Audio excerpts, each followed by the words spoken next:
আসসালামু আলাইকুম। আমি সকাল বিকেল থেকে খবর বলছি। নিত্যদিনের খবর পেতে আমাদের পাশে থাকুন।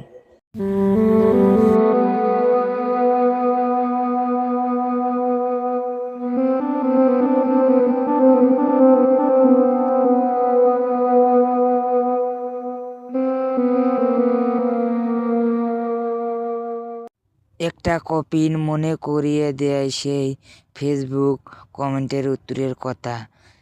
সেখানে কেউ একজন বলেছিলেন, হাদির মরদেহ নেওয়ার জন্য একটা স্পেশাল কপিন নিয়ে আসিও।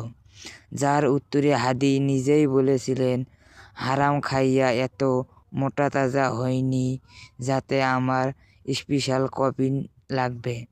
খুবই সাধারণ একটা কপিন নিয়ে হালাল রক্তের হাসি মুখে আমার আল্লাহর কাছে হাজির হব। নিজের জন্য চেয়েছিলেন সাধারণ একটা কপিন, কিন্তু কে জানতো সেই কপিন হবে লাল সবুজে মোড়ানো অমূল্য এক অতন। যার কপিন সে নিজেই হাত রেখে নতুন করে দেশ শপথ নেবে সার্বভৌমত্ব রক্ষার কোটি মানুষের অপেক্ষা। অবসর ঘটিয়ে শুক্রবার সন্ধে 6টার কিছু আগে আন্তর্জাতিক বিমানবন্দর এসে পৌঁছায়। ওসমান হাদিকে বহনকারী এসে পৌঁছায় বাংলাদেশের একটি নিয়মিত ফ্লাইট।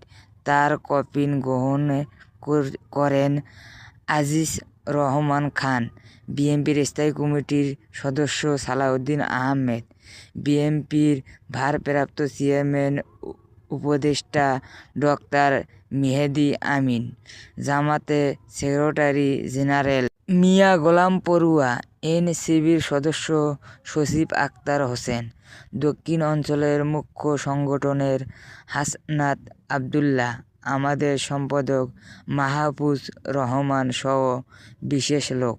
পরে সেখানে থেকে নামিয়ে ফ্রিজিং উঠানো হয়। দেশের পক্ষে আমিরত্ব লড়ে যাওয়া বীর সেনাকে সেখানে তাকে এক নজর দেখার জন্য অপেক্ষা করেন হাজারো ভক্তবিন্দু। একজন বিপ্লবী কখনো হত্যা করা যায় না।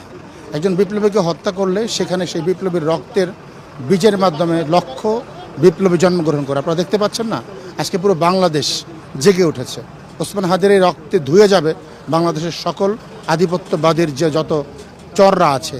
গতকাল তার বোনের সাথে কথা হয়েছে, তার পরিবারের লোকজনের সাথে কথা হয়েছে আমাদের। আসলে তারা যতটা ব্যতীত না, তার থেকে বেশি শক্তিশালী হওয়ার চেষ্টা করছেন। আমরা যে জুনিয়র, তার থেকে কমপক্ষে হলো 8 থেকে 9 বছরে আমরা ছোট, কিন্তু কখনো সে আমাদেরকে ছোট ভাই বা ওই হিসাবে দেখে নাই। সবসময় যে কাছে আসতো তাকেই সে বন্ধু হিসেবে গণ্য করতো। আল্লাহ কিছু কিছু মানুষকে সুপার পাওয়ার দিয়ে পাঠায়। হাদি হচ্ছে এরকম একটা সুপার পাওয়ারের একজন মানুষ।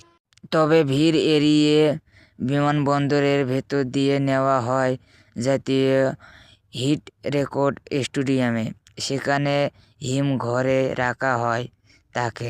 শনিবার দুপুর 2টায় সংসদ ভবনের দক্ষিণ প্লাজায় ওসমান হাদির নামাজে জানাজা শুরু করা হয়। হৃদরোগ ইনস্টিটিউটে নিয়ে আসা হয়েছে, এখানে তাকে হিমাগারে রাখা হয়েছে এবং তার জানাজার নামাজ আমাদের প্রধান উপদেষ্টা প্রফেসর ডক্টর মোহাম্মদ ইউনুস তিনি জানিয়েছেন যে মানিক মিয়া এভিনিউতে সংসদ ভবনের মাঠে বিশেষ একটি ব্যবস্থা করা হয়েছে। আপনারা যারা জানাজায় অংশগ্রহণ করবেন তারা সবাই যেন কোনো ভারী ব্যাগ বা ভারী কোনো জিনিসপত্র না নিয়ে আসেন সে ব্যাপারে আহ্বান জানিয়েছে।